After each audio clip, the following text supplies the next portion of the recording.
Jim Hummel of the Hummel Report. A question for Lieutenant Governor Jim. Governor, good afternoon. Good afternoon, Jim. I want to follow up on what Bill said about the ad, because a lot of people have been talking about this ad, and I have two questions. And I guess maybe you can answer the second one, or the first one second.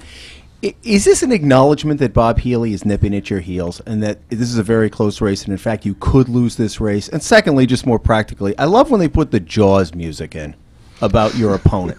And I'm curious, you know, years ago they revised it to say, I'm Elizabeth Roberts and I approve this ad.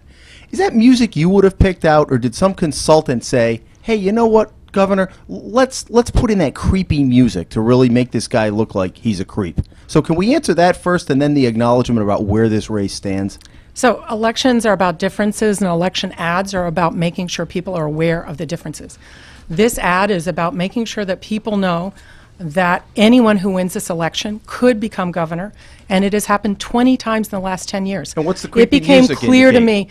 me, all ads are about catching attention. We all do a million things while we're watching TV. We need to make sure that people watch the ad and make sure that people hear that anybody you vote for on November 2nd could be your governor. It has happened 20 times in the last 10 years, happened right next door in our two neighboring states.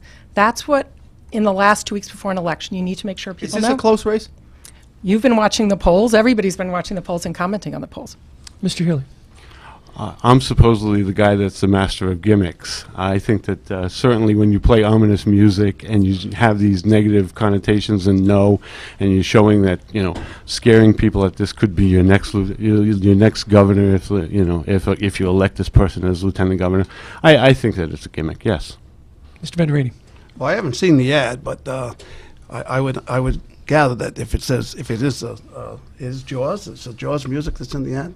But we're all talking about gimmicks. I mean, Bob, come on. The hair, the beard, that's a gimmick. You've been running since 1984. Mr. Venturini, you're saying that I'm doing gimmicks, but everybody else is doing the same thing. So, Really? I mean, your criticism is kind of... No, I got in this race because I didn't think she was doing a good enough job, and I thought what you were doing was just promoting yourself as what you've been doing since 1984. That's what I thought this was all disagree. about. I think this is a very serious race. Oh, I know it is now. Lieutenant Governor.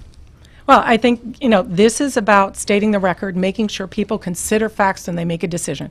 That's what all of us are doing during the 2 weeks and 3 weeks before the election, and it's what I'm doing as a candidate.